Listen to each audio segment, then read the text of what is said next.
tous ces jours-ci, mes chers frères et sœurs, on a jeté un regard sur la pureté. Et je vous ai parlé déjà à plusieurs conférences, parce que nous avons compris que sans elle, l'homme ne pouvait pas être bien portant, ne pouvait pas se réjouir comme il faut, être heureux et surtout avoir la paix et comprendre les choses. Et sans elle, rien ne pouvait marcher.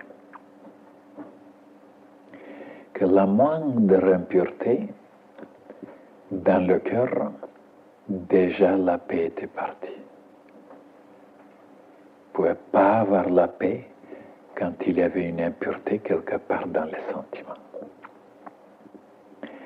Donc la paix était basée seulement sur la pureté. Qu'il y avait d'autres éléments aussi, et oui. Et quand Jésus a dit à ses disciples, à la fin, je vous laisse ma paix, pourquoi il n'avait pas donné sa paix pendant qu'il était encore avec eux, au commencement? C'était impossible. La paix n'était pas une chose qu'on pouvait couper en morceaux, peser et le donner. C'était un résultat. La paix, ce n'est rien d'autre qu'un résultat d'une harmonie entre tous les éléments qui constituent l'homme, c'est-à-dire entre le cœur, l'intellect, l'âme, l'esprit, la volonté et même le corps physique. Il faut donc que tout soit en harmonie, en accord, pour que enfin la paix apparaisse. Qu'on a de temps en temps un petit peu quelques minutes de paix, de tranquillité, ça ne veut rien dire. C'est pas une paix durable, comme on la comprend la paix. D'être tranquille un petit peu quelque part, tout seul, ne pas être embêté par les gens. Voilà comment il comprend la paix. Et moi, je disais toujours, vous êtes même à la montagne tout seul. Il y a une tranquillité là-bas. Et vous n'êtes pas en paix parce que vous avez apporté votre transistor. Et ce transistor étant dedans, et il reçoit, il capte les mêmes ondes qu'avant. Et même là, il vous trouvera, il vous embêtera. Et il vous sortira toutes les pensées, les sentiments et abracadabrantes qu'on avait nourri toute sa vie. Et voilà, même là, on n'est pas en paix. Alors, on ne trouvera nulle part la paix dans le plan physique, parce que la paix ne se trouve pas dans le plan physique. Une petite tranquillité, oui. Un peu de calme, oui. Mais la paix, c'est une autre chose. Le calme, ça veut dire dans le plan physique. Il n'y a pas de bruit, c'est le silence. La tranquillité, c'est un petit peu, voilà, dans les sentiments. Et alors la paix, c'est dans tout l'être humain. La paix sous-entend donc une harmonie, un équilibre,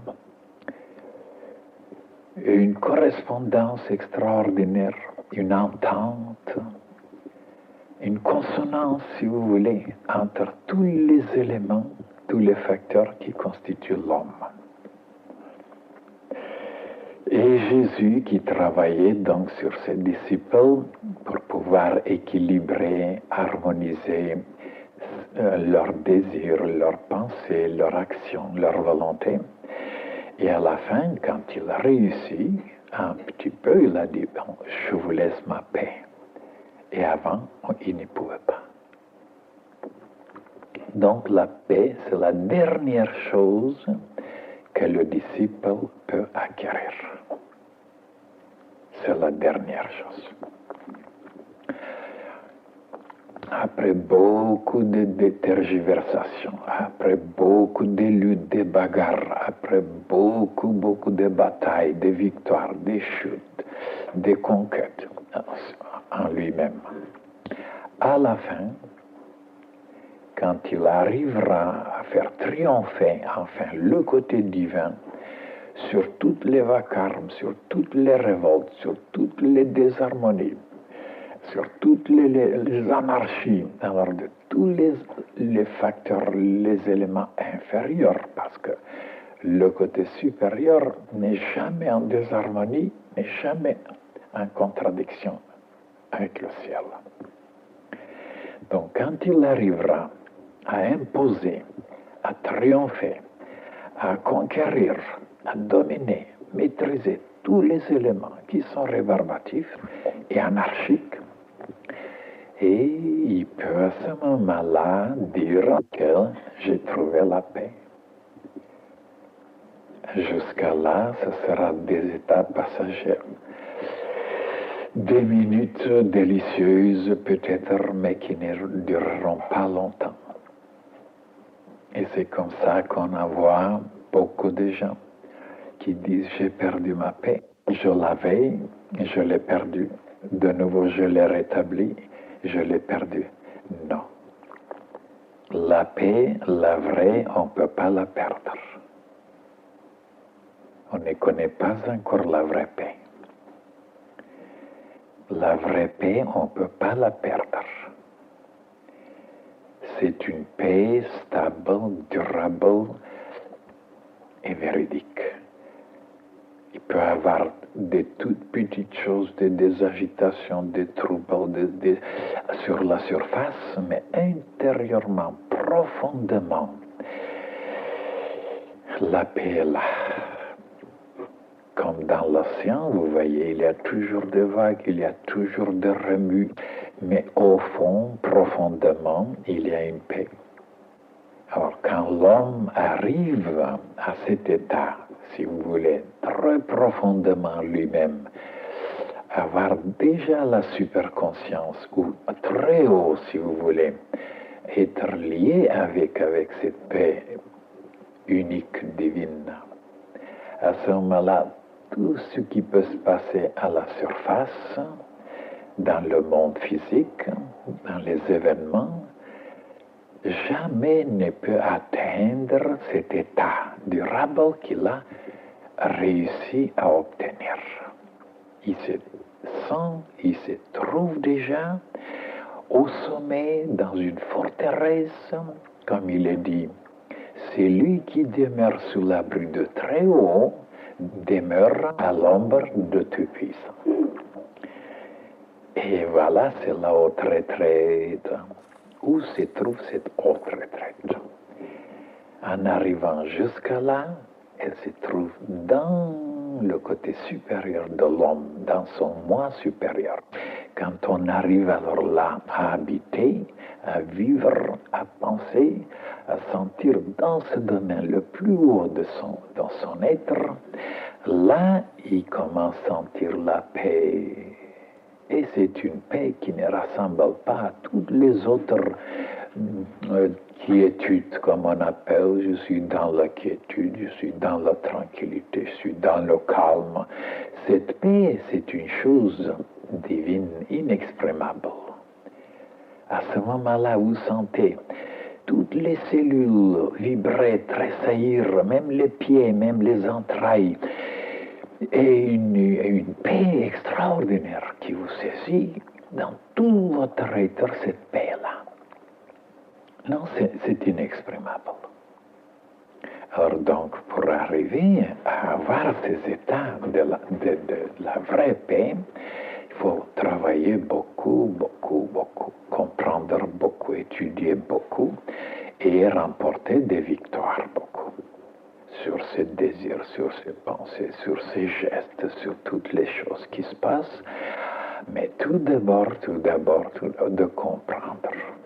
Et c'est après, comme je vous ai dit, d'aimer cette chose-là qu'on a compris, cette chose qui est la plus merveilleuse, la plus ravissante, la plus désirable, la plus précieuse, de l'aimer, de la souhaiter, de la désirer avec toutes ses fibres de son être. Et après, d'essayer enfin à la réaliser, à l'appliquer, à la cristalliser, à la concrétiser dans le plan physique, pour qu'elle devienne visible, tangible, et que même les aveugles s'aperçoivent.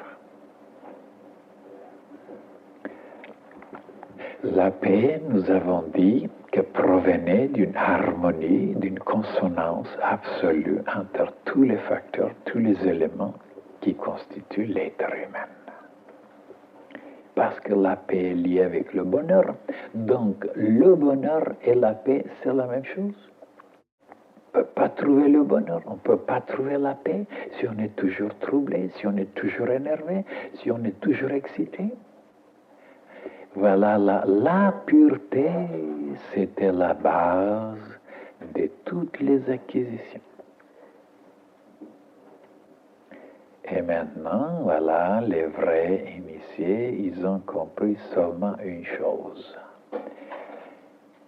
Depuis on ne sait pas depuis quand, ils ont compris la seule chose, c'est de devenir pur comme un cristal, pur comme la lumière du soleil, pur comme un lac de montagne, pur comme le ciel bleu, pur comme certaines fleurs, les feuilles de certaines fleurs, qui sont d'une pureté. Et pourquoi? Parce qu'ils ont compris que avec ça, ils pouvaient obtenir tout le reste. Ils pouvaient devenir omniscients, ils pouvaient devenir tout-puissants, et ils pouvaient devenir tellement heureux, tellement rayonnants, ils pouvaient influencer le monde entier.